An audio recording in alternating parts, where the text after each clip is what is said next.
Satisfação, internautas, Olimpíadas em andamento e a FCTV Web recebendo quem já participou, que é o judoca Branco Zanol, que além do mundo e do país também tem uma história aqui em Bebedouro. Seja bem-vindo.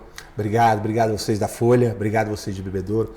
Todos vocês aqui sempre recebeu muito bem o esporte, principalmente o judô.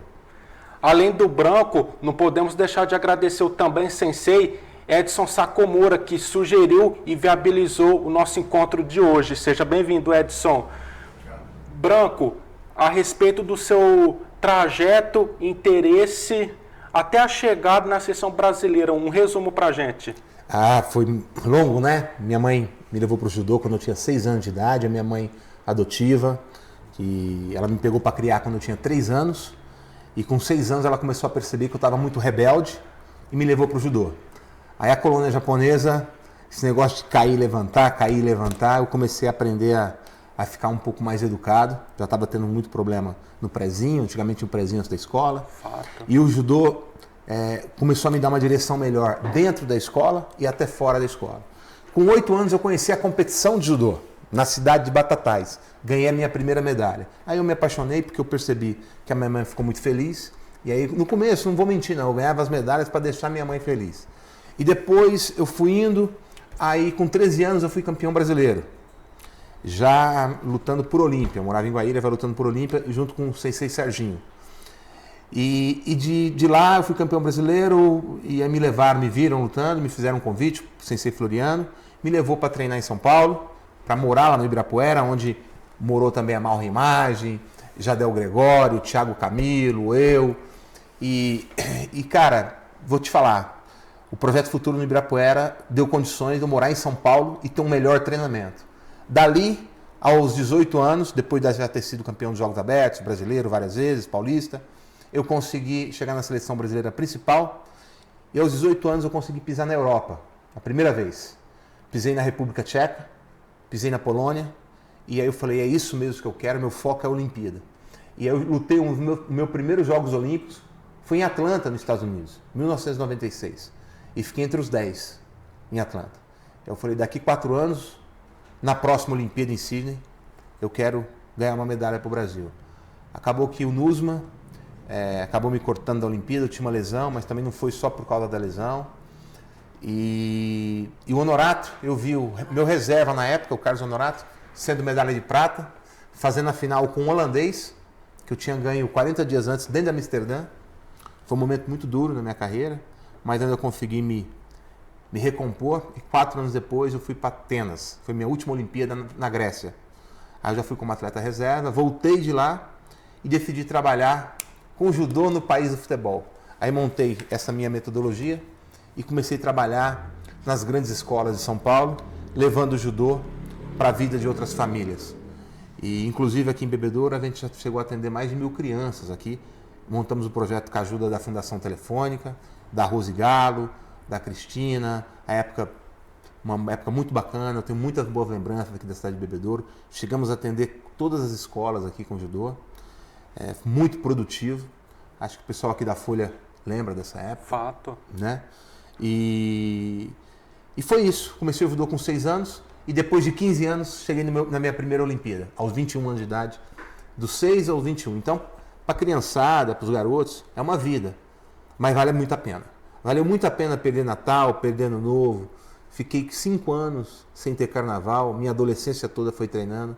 Mas naquele dia da abertura da Olimpíada, quando eu vi pessoas como Nadia Comaneci, Atlanta, o Holyfield, Evander Holyfield do boxe, é de Atlanta. Então ele passou com a chama, com a tocha, deu a chama para o Muhammad Ali e estava tudo ali tão pertinho de mim, uma criança que é do interior, foi uma emoção muito grande. Então, naquele momento ali da abertura da Olimpíada, valeu todo o meu sacrifício de uma vida. Desses 3 ciclos olímpicos, levando em conta o momento olímpico, em linha geral, o que ficou marcado, quais foram os aprendizados desse pacote todo?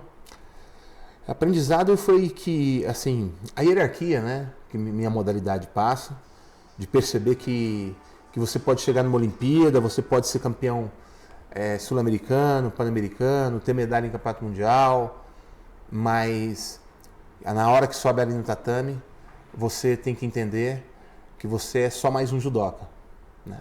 E tem que respeitar as pessoas, tem que dar boa tarde pro avô, abaixar a cabeça. Quando a gente abaixa a cabeça pro adversário, a gente está cumprimentando o adversário e agradecendo o nosso adversário de estar emprestando o corpo dele para você poder conduzir a luta, para poder acontecer a luta.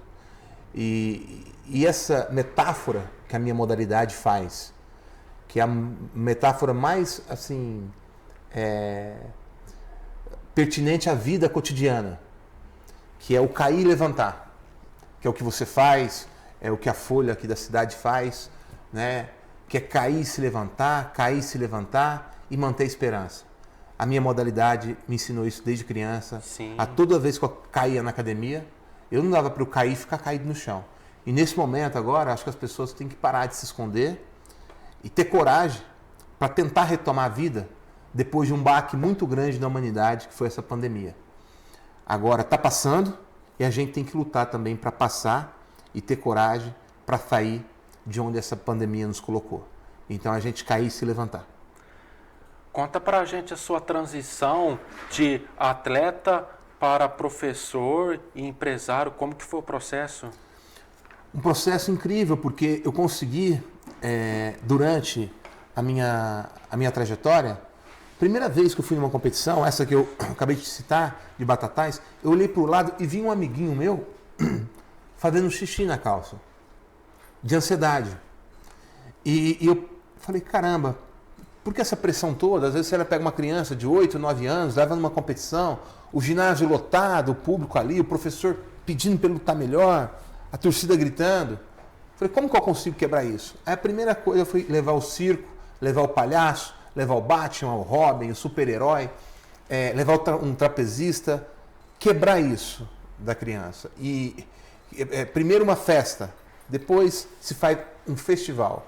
Prepara a emoção dela para do festival entrar na competição.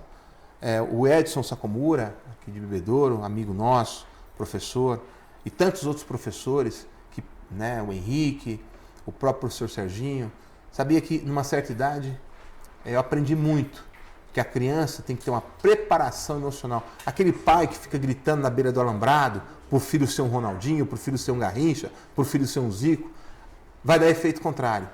A coisa tem que vir de dentro. E o professor tem que perceber isso. Então, eu aprendi muito na vida de alto rendimento, da vida competitiva. A Olimpíada é bonita, é bela, é uma emoção muito grande, mas é uma guerra fria. Ali na Olimpíada é uma pressão gigante. Um dia a Hortência do basquete falou, aqui dali você não sabe como é que é estar numa Vila Olímpica, porque as pessoas acham que é só bacana, que é festa. Mas veja bem, 2% saem dali com medalha. E os outros 98%? Só estarão lá dentro da Vila Olímpica 2.000 atletas do planeta Terra. Só 2.000 chegarão na Olimpíada em 4 anos. E desses 2.000, pouquíssimos sairão com medalhas. Então, assim, a Olimpíada não deixa de ser, para muitos, às vezes, também uma frustração. Eu hoje estou com 46 anos, mas durante muito tempo eu fiquei... Né, hoje eu sei que eu fiz tudo o que eu tinha que fazer para ganhar uma medalha olímpica. Então, eu me resolvi nisso. Mas tem muitos atletas que chegam na Olimpíada sonhando com uma medalha e esquecem de comemorar o fato de já ter chegado lá. Porque chegar numa Olimpíada já é a realização de um sonho, né? Concorda? Sem dúvida. E que triste que a maioria das pessoas só percebem isso anos depois, né? Porque não é que a pessoa tem que chegar na Olimpíada e já ficar feliz só de estar lá. Não, a pessoa tem que estar na Olimpíada para ganhar uma medalha. Mas ela também tem que estar feliz por estar lá, porque independente da medalha, já é uma realização chegar nos Jogos Olímpicos para o teu país. A Associação Branco-Zanol de Judô, na atualidade, a quantidade aproximada de crianças que atende, de núcleos, algumas localidades? Isso, muito boa. Tua pergunta. Em São Paulo a gente atende 6 núcleos, né? Atendia antes da pandemia, vamos retomar. Dante Alighieri, um colégio de mais de 100 anos, Jardins, Santa Marcelina, em Perdizes, Academia Biorritmo de Moema e Morumbi, Escola Piu Piu do Morumbi e Escola Paulistinha, com parceria com a Unifesp, com a Universidade Federal de São Paulo, na Vila Clementina, ali perto da Vila Mariana. E no interior a gente atendia São Joaquim da Barra, atendia no Poranga, Taquaral aqui do lado, enfim, Orlândia, Guará, várias cidades que agora a gente está tentando retomar pós-pandemia. Algumas cidades já estão retomando, né? No dia 2 de agosto, eu estive no Poranga ontem, dia 2 de agosto a gente vai voltar até a educação, as aulas dentro dessa escola, seguindo um protocolo e tal, mas nós vamos retomar. Em agosto retomamos também o Dante Alighieri, lá nos Jardins. E eu creio que até setembro, outubro ali, perto do Dia das Crianças, o pós-Dia das Crianças, a gente, com a bênção de Deus, a gente vai ter retomado a vida e fazer uma nova geração forte. Não se faz uma população, um povo, uma nação com medo. Se faz uma nação com coragem. E o judô é um dos complementos, assim como a natação, que é uma questão de sobrevivência, que as pessoas não têm que aprender a nadar, até para se um dia cair no rio, sobreviver. O judô também é uma questão de sobrevivência, porque dá para trabalhar o emocional, dá para trabalhar a parte mental, espiritual e sobreviver com os obstáculos que irão chegar na vida cotidiana. E não são poucos. É o vestibular, depois é a menina que vira uma mãe, é o menino que vira um pai de família. E o judô, acho que tem ferramentas suficientes para conseguir que a pessoa tenha um mínimo de lucidez para entender que a vida tem que ser alegre, tem que ter muita cor, mas a vida é uma luta. A vida é uma luta, né? Fato. Confirmando toda essa retomada pretendida, vai abranger em torno aí de quantos atendidos, mais ou menos? Nós chegamos a atender, Fato. Quando atendimos o Bebedouro, que era um número bem grande, 5 mil crianças, até mais de 5 mil crianças. Sim. Depois a gente estava atendendo 3 mil e poucas crianças. E vamos voltar agora de uma maneira um pouco mais modesta, né? Ainda estamos aí retomando com a pandemia. Mas eu quero ter uma projeção de chegar até fim do ano que vem, né? Ou meio do ano que vem, que eu volte aqui na Folha da cidade para conversar com vocês e que eu fale de novo, agora estamos aí a todo vapor e estamos com o máximo de núcleo possível. Tem alguns núcleos que estão em andamento, que a gente está querendo conversar. E esse momento da Olimpíada também, os Jogos Olímpicos, o judô sempre é um destaque na Olimpíada para o Brasil, vai ajudar a motivar uma nova geração e novos alunos a subir no tatame. Antes da próxima pergunta, já afirmamos e confirmamos que as portas estão sempre abertas. Fiquem à vontade, tanto em nossa versão impressa quanto online. Sempre será um prazer contribuir para uma causa tão nobre.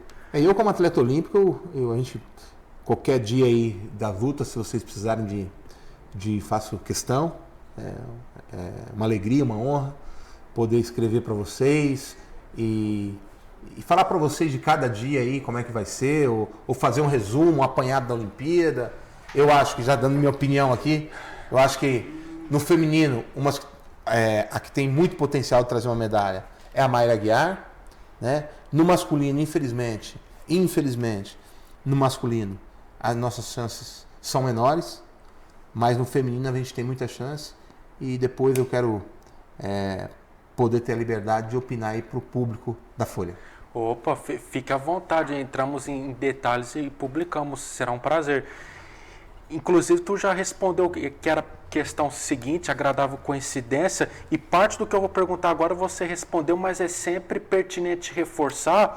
A Associação Branco-Zanol de Judô, a nível humano e profissional, quais são os objetivos que são levados em conta? Muito legal.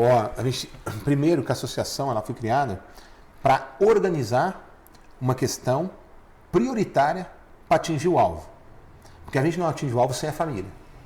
Então a gente monta a associação para trazer a família para perto, porque muitas vezes é injusto. O professor de judô, por mais que ele tente fazer um trabalho, ele fica 2, 3 horas com a criança por semana. E a família fica com a criança 20 e tantas horas por dia. Então, assim, às vezes a gente tem que ser falado, a gente tem que educar o pai, a mãe, saber da realidade daquela criança para poder fazer um trabalho melhor. Quantas vezes, né, alguns professores, até o professor Edson Sacomura, precisou entender a criança conhecendo a família. Né? Conhecendo a família, você consegue entender um pouco mais e relevar um pouco mais por que aquela criança está tendo aquele comportamento na aula e por que está sendo tão difícil ela entender os valores e o comportamento e a filosofia do judô. Então, a associação foi para isso, respondendo, para trazer os pais para perto. Às vezes a gente fala, vamos fazer uma reunião de pais, vamos fazer um bingo do judô, vamos fazer uma reunião, um churrasquinho. Tal. Não é à toa. A associação é para trazer os pais, criar um alicerce de uma linha entre professor, aluno e família. Uma ponte. Correto. Ok. Né? Os professores visitam muito, o Edson visitou muita família, muitas casas aqui em Bebedouro. Ok. E depois também a associação ela é montada porque enquanto você não tem um registro de uma associação no município, você é um judô de várzea. Você é um judô que não existe, aquele que você vai lá, joga, todo mundo se diverte, porque para você estar registrado na Federação Paulista e na Confederação Brasileira de Judô, você para estar registrado, você precisa de uma associação com o CNPJ, para você se registrar na Federação Paulista, e os seus alunos, depois de estarem federados, e só consegue federar se tiver uma associação, aí eles começam a participar de competições perante a federação, que são reconhecidos perante a Federação Paulista e Confederação Brasileira de Judô. Então a associação tem a primeira vertente, que é montar um alicerce entre ponte de projeto, professor e família. Né? E a segunda, que é oficializar o judô perante a Federação Paulista e a Confederação Brasileira de Judô. Em resumo, é aliando o lado humano e profissional na medida certa, digamos assim. Na medida certa, exatamente.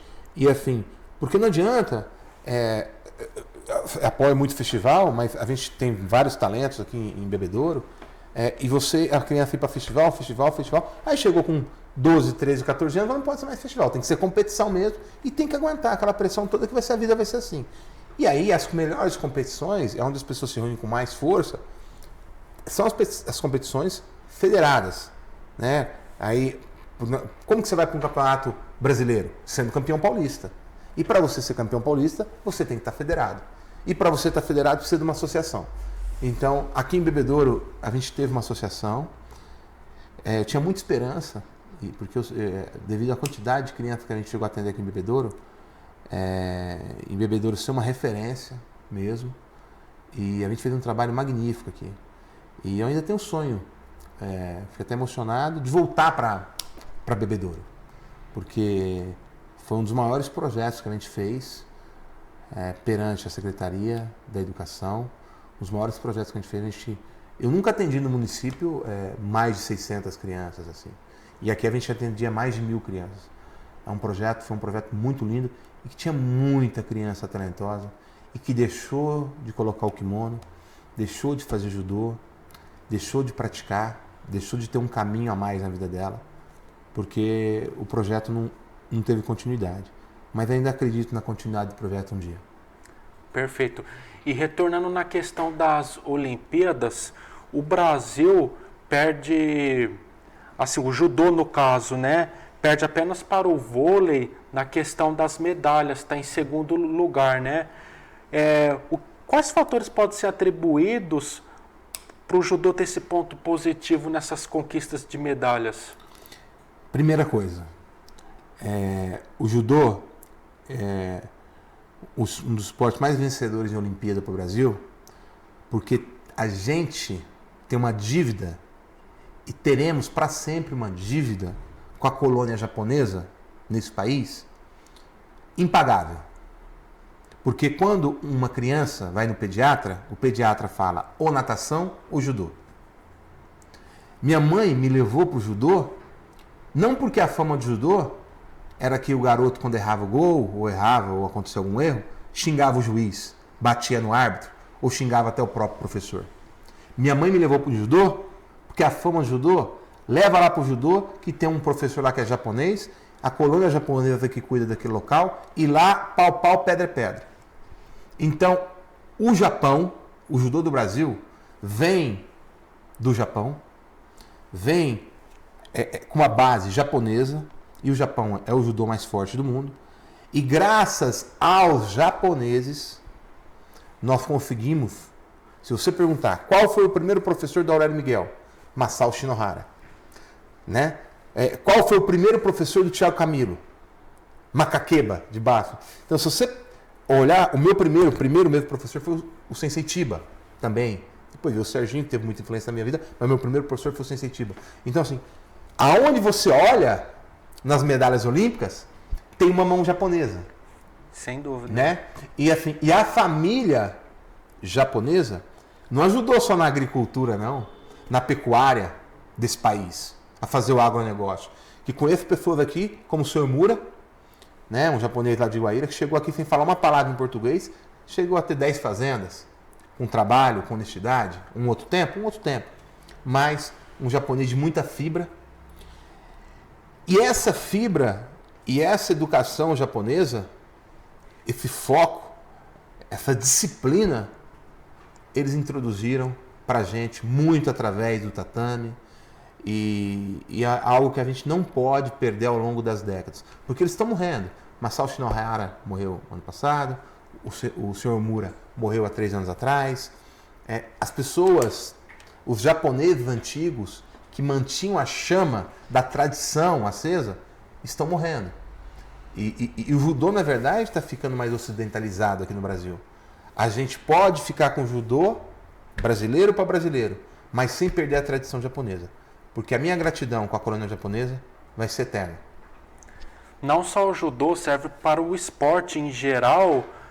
Comenta a respeito da relevância do fair play e como também evitar o doping. Nossa, o doping, né? Esse doping está sempre na frente do antidoping. Eu vou dar minha opinião. Acho não é achômetro, é crença. Eu creio que foi muito duro também o COI, Comitê Olímpico Internacional, com a Rússia, de punir todos os atletas, né? Eu não gosto na vida da coisa que vai lá e todo mundo tá punido, tal. Generaliza, né? Generaliza, isso, essa é a palavra que me faltava. Não gosto quando fica generalizando tudo.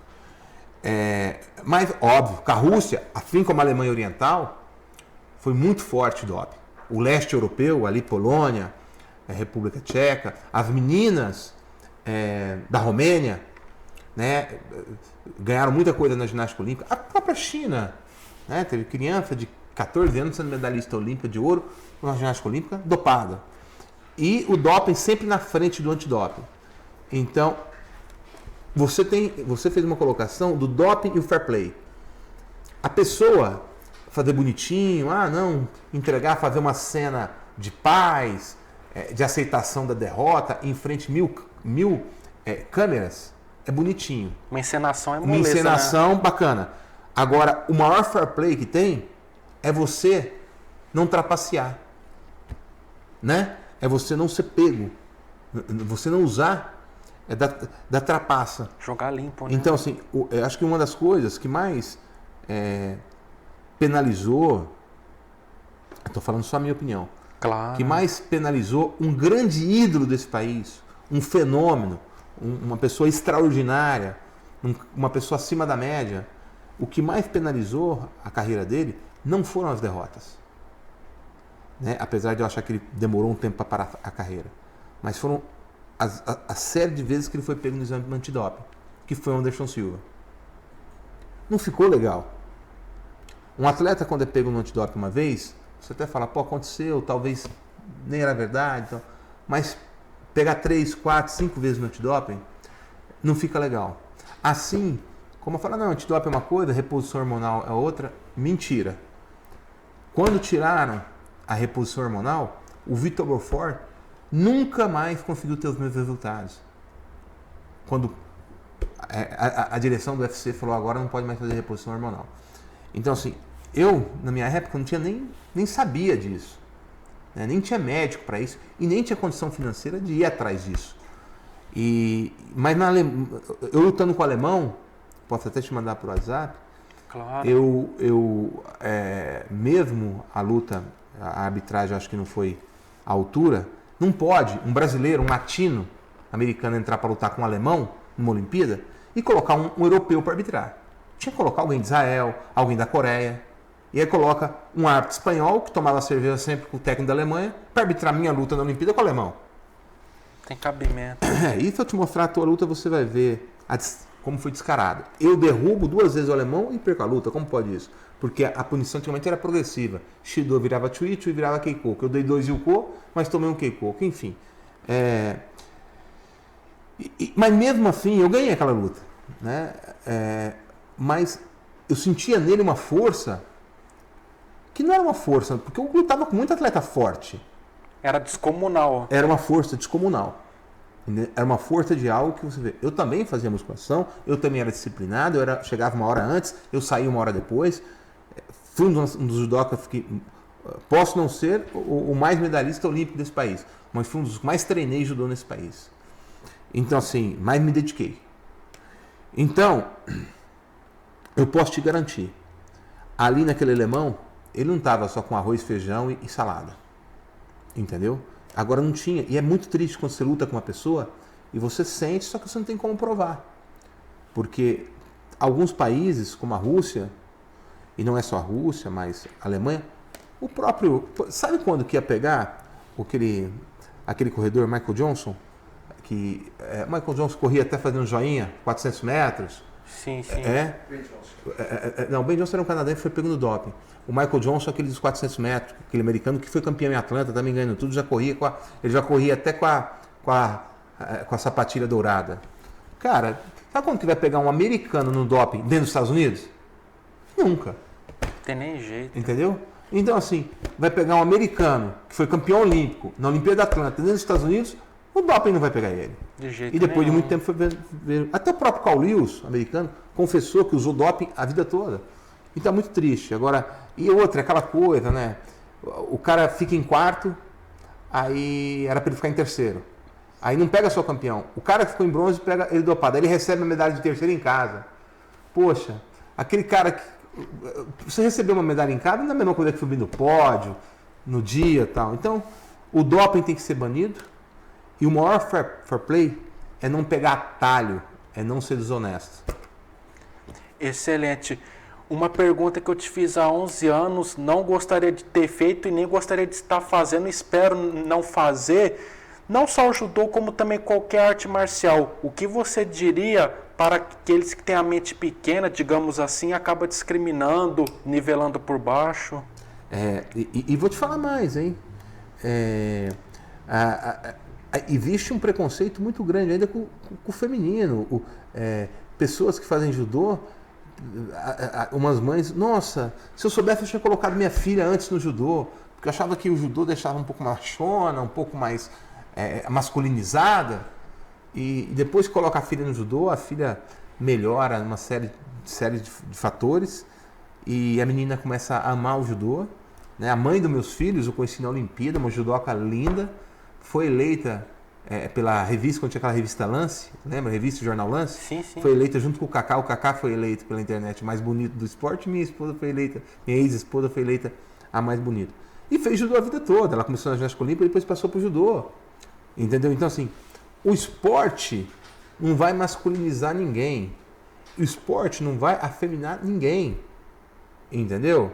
Então, assim, não culpa o esporte. Para mim, o esporte só traz coisas boas e mostra aquilo que já era, né? Então, você tem razão, ainda existe um preconceito em relação... Igual existe um preconceito todo homem vôlei é um esporte de menina. É louco isso. Tem essa mentalidade. Tem ainda fala que vôlei é um esporte feminino, né? Você pode achar ou não. Eu tenho muitos amigos que dançaram, que fizeram danças, que se apresentaram no teatro e tem família, são homens normal, como, né? Sim. Não é porque fez dança que... Nada a ver. Né? E se for também. Gente, o mundo hoje, as pessoas, graças a Deus, né, vivemos num mundo hoje de liberdade. Tem que respeitar. Né? E o que acontece? Existem pessoas que acham... No próprio Dante Alighieri, há 3 anos atrás, para colocar o judô lá, foi um sacrifício, sabe por quê? Porque a pessoa mais nova dentro da diretoria era uma pessoa acima de 60 anos, assim, e depois eles viram, e hoje, porra, Dante adora judô, é uma das grandes instituições desse país, Dante Alighieri, onde estudou tanta gente, inclusive Jânio Quadros foi professor, Jô Soares foi aluno, enfim. Eu estou com o judô lá, é uma honra falar, estou com o judô lá há quase 14 anos. Eu que introduzi o judô lá no Dante Alighieri, atrás do Parque Trianon, paralelo à Avenida Paulista, a 100 metros do MASP. E, cara, foi difícil colocar o judô lá, porque eles achavam que o judô ia virar gangue. Que as crianças iam começar a fazer judô e na hora do recreio ia virar luta, briga. E quando eles começaram, eu pedi uma oportunidade de 2 meses. Quando eles começaram a perceber que as crianças fazendo judô, aí que elas realmente não queriam brigar uma com as outras. E eu tô lá, você vê, uma oportunidade de 12 meses virou 14 anos. Olha que maravilha. Né? Mas existe sim preconceito até hoje. Infelizmente tem muito preconceito com luta ainda, que vai fazer luta e vai virar brigador de rua. Ainda tem. Branco, agradecemos aí a sua presença. Até uma próxima oportunidade. Considerações finais, fique à vontade. E ao Edson novamente também. Obrigado, Edson. Vocês que estão nos assistindo, mães, papai, eu entrei no judô, minha mãe me colocou no judô para me educar. E a consequência foi que eu cheguei em 2 Olimpíadas. Vocês coloquem os filhos de vocês no judô para se educar. E no mínimo, eles vão ser um grande profissional, um grande dentista, um grande engenheiro, um grande advogado, um grande médico, um grande jornalista. Pode ter certeza, confie na ferramenta judô e na ferramenta esporte em geral. Quero agradecer muito a você, quero agradecer muito a Folha da Cidade, quero agradecer ao João, ao Edson que pleiteou todo esse acontecimento de hoje. Claro. E eu, como atleta olímpico, desejo boa sorte para o Brasil e que o Brasil tenha emocional para competir igual treina. Porque se o Brasil competir na Olimpíada igual treina, nós vamos trazer muita medalha. Tem muito atleta brasileiro talentoso. O vôlei vai com força total, tanto no feminino como no masculino. E a gente vai esperar também resultado esse ano até da natação brasileira. Tem algumas revelações aí que é pouco falado pela mídia, mas tem. E vamos aguardar essa grande festa mundial que o mundo está precisando de alegria. E a Olimpíada foi feita por causa de um espírito chamado olimpismo. E esse espírito olimpismo nada mais é do que celebrar a vida de todos os povos. Por isso que um arco é colocado no outro. Que cada arco são 5 continentes unidos. A gente precisava muito dessa Olimpíada. Com todo respeito ao Japão, ao povo japonês, que alguns são contra, mas a gente precisava muito. A gente está precisando muito de ver a união dos povos pós essa pandemia. Pós não, estamos ainda durante a pandemia. E que os Jogos Olímpicos seja uma festa. O oposto da Al-Qaeda, o oposto do ódio, o oposto do extremismo. Esse é o espírito do olimpismo. Obrigado a todos vocês. O João, para quem não sabe, é o que organiza a filmagem e a edição desse vídeo, correto? Além do trio que está comigo aqui, agradeço a Deus e a você, internauta. Não deixe de conferir a FCTV Web pelo aplicativo, e a FCTV Web são os nossos perfis no YouTube e Facebook. Visite folhadacidadeonline.com.br e também não deixe de conferir as nossas versões impressas que circulam aos sábados. Até uma próxima oportunidade. Deus abençoe a todos.